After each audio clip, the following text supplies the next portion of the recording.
Coming up, Overton and Madden get heated. Senoia had a big mess. Spread Sweet and Kasey Kahne rep high limit and more from the dirt racing weekend. Let's go.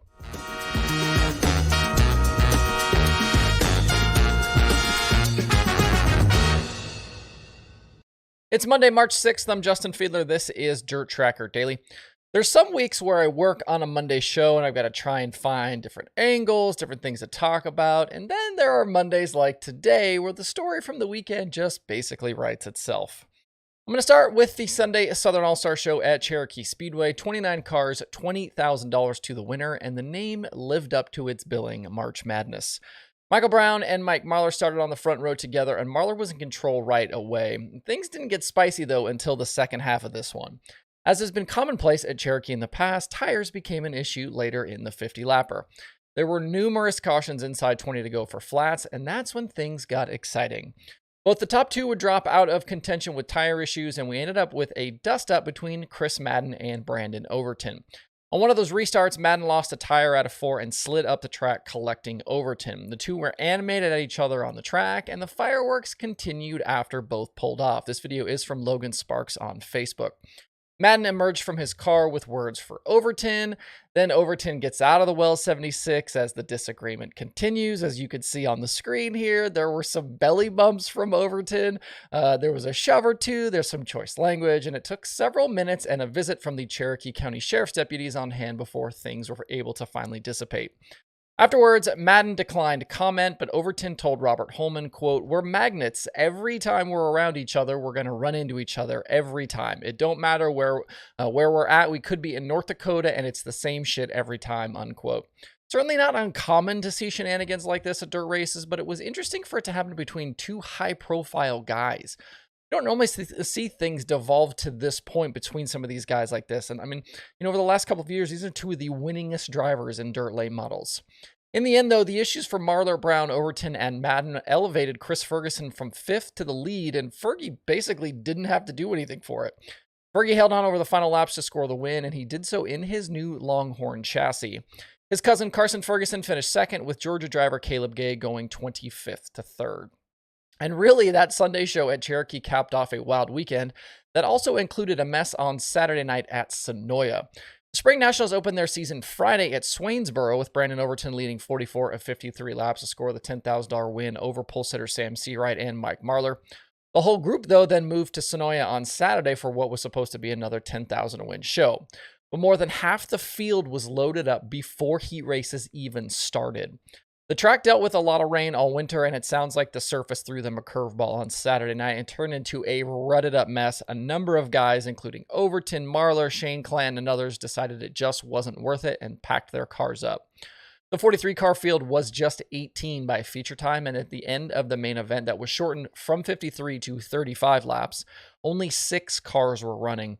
Ashton Winger had control in his car of the show until something broke and he pounded the turn 4 wall. And at the end, Will Harrington survived for the victory, with Ross Bales and Parker Martin rounding out the podium. But even Bales and Martin didn't make it to the end. They actually collided on the final lap and both had to limp to the finish. Definitely a night nobody wanted. Senoia posted a full apology to their social media accounts. I hate it for them because they put in a lot of work to make that facility nice. They did all that tarping late last year to save the Flow racing weekend. It just sucks.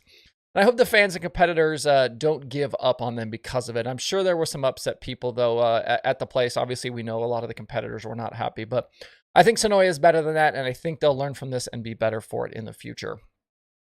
At Volusia last night, the World of Outlaws sprint cars were back in action for a double feature night. Things started off with the regularly scheduled Sunday show.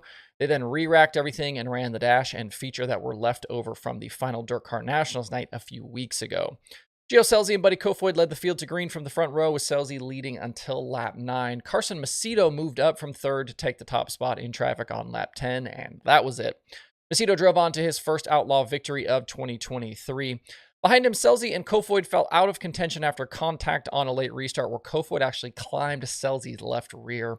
Scelzi ended up parking the 18, while Kofoid did limp to the finish. David Gravel ended up second, while Kasey Kahne was third. It was Kahne's first Outlaw podium finish since Huset's last June. The track for the first feature, pretty narrow, but there did end up being some passing even with that happening. Dottie Schatz went 21st to 7th to get hard charger, so still possible to pass out there. But the track got better as the night went on, and it did widen out for the nightcap. In that makeup feature, there were 7 guys who did not show back up from Dirt Car Nationals. So Corey Eliason, Danny Dietrich, Hunter Schoenberg, Parker Price Miller, Anthony Macri, Brent Marks, and Tyler Courtney all scored 22nd on back as DNS. James McFadden sat on the pole, and he was untouched out front. He led all 30 laps to score the 100th World of Outlaws win for Roth Motorsports. It was his 6th Career Series victory and the first ever for the Toyota 410 Sprint Car engine. Behind him, things went sideways for David Gravel's Big Gator Championship. I talked about this last week. With the lead he had in that Big Gator Championship point standings, he was basically going to need to have trouble for Schuchart to catch him, but that's what happened. With 12 to go, Carson Macedo blew a left rear tire, collected Jacob Allen, collected David Gravel.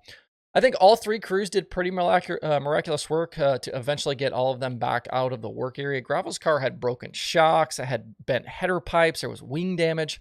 But the incident relegated Gravel to 12th at the end, and a 4th place finish for Logan Schuchart saw him bag the Big Gator for the 2nd time in 3 years.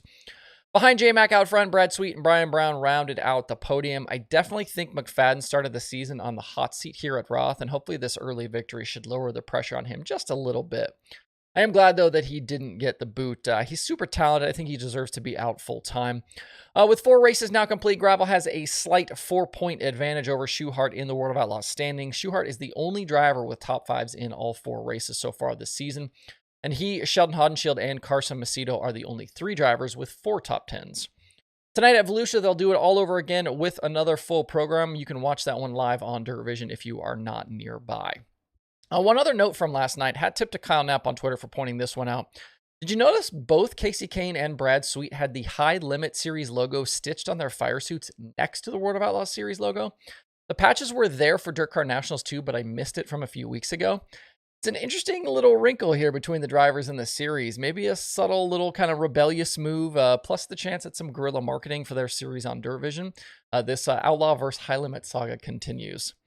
Looking elsewhere this weekend, Freddie Raymer went 15th to the win on Saturday at Lincoln, topping race-along leader Danny Dietrich and Alan Crimes. Dwayne Howard topped Mike Guler in the modified portion of that Saturday show. At Port Royal on Sunday, we had a great race late between Jeff Halligan, Parker Price Miller, and the mayor, Dylan Cisney. PPM led at the white flag, but Cisney made a move into turn 1 and beat the law firm back to the checkered. Dylan Stake was the day's late model winner. Bobby Pierce picked up a $10,000 win at Springfield, and Tom Berry Jr. and Jake Tim bagged the opening weekend victories with the USMTS Modifieds. There are 4 shows on tap today for the streaming services. Dirt Vision has the World of Outlaws from Volusia, like I just said, and Dirt Vision Now. Speed Sport has IMCA action from Devil's Bowl, and there is Flow Racing 24/7. To see the full daily streaming schedule with links to watch, visit dirttracker.com/watch tonight. Hope you guys have a good Monday out there. We'll be right back here tomorrow for more.